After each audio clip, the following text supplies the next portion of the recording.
गधा, लोमड़ी और बंदर की कहानी। एक जंगल में एक गधा और एक लोमड़ी रहते थे। गधा और लोमड़ी के बीच बहुत अच्छी दोस्ती थी। वह दोनों अक्सर जंगल में साथ घूमने जाया करते थे। बरसात के मौसम में जंगल में चारों तरफ हरी हरी घास फैली हुई थी, जिससे जंगल बहुत ही सुहाना दिखलाई दे रहा था।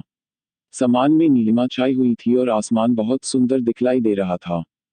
हरी हरी घास को देखकर लोमड़ी गधे से बोली, गर्मियों के दिनों में जंगल कितना सूखा पड़ा था और अब देखो हरी भरी घास के कारण जंगल कितना सुंदर दिखाई दे रहा है। उद्धरण चिन्ह। लोमड़ी की बात सुनकर गधा बोला, लोमड़ी बहन, तुम यह क्या बात कर रही हो, घास भी कहीं हरी होती है क्या? घास का रंग तो नीला होता है। उद्धरण चिन्ह। गधे की बात सुनकर लोमड़ी को हंसी आ गई और लोमड़ी गधे से बोली, अरे गधे भाई, घास का रंग हरा ही होता है। उद्धरण चिन्ह। गधा फिर बोला, घास तो मेरा भोजन है, तो क्या मुझे घास का रंग भी नहीं पता है? तुम तो मांसाहारी जीव हो, तुम्हें क्या पता घास का रंग कैसा होता है? उद्धरण चिन्ह। गधा और लोमड़ी दोनों अपनी बात पर अड़े रहे। धीरे धीरे दोनों में बहस होने लगी और दोनों एक दूसरे की बात मानने के लिए बिल्कुल भी तैयार नहीं थे। दोनों को ही लग रहा था वही सही है और वह ही दूसरे से ज्यादा बुद्धिमान है। लोमड़ी तो जन्मजात चालाक होती है। वह गधी से बोली, इस तरह अगर हम दोनों बहस करते रहे तो हमारी आपस में लड़ाई हो जाएगी और इससे हमारी दोस्ती खराब हो जाएगी। इसीलिए अब इस बात का निर्णय किसी और पर छोड़ देते हैं कि कौन सही है और कौन गलत। जो सही होगा वही बुद्धिमान माना जाएगा।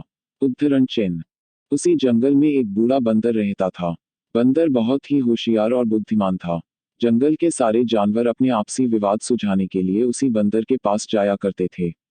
गधा और लोमड़ी दोनों ने निर्णय लिया कि इस बात का फैसला बंदर पर ही छोड़ देते हैं कि कौन सही है और कौन गलत।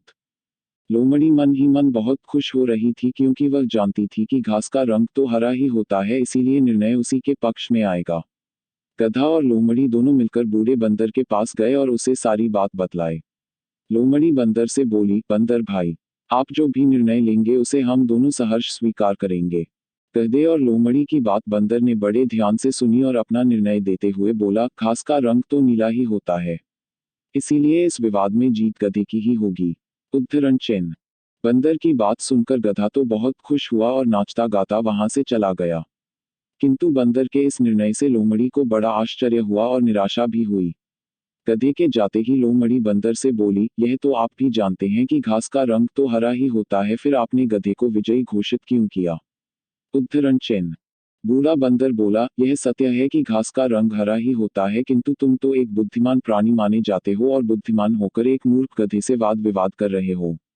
इसीलिए बुद्धिमानी के तराजू पर तुम फेल हो जाते हो।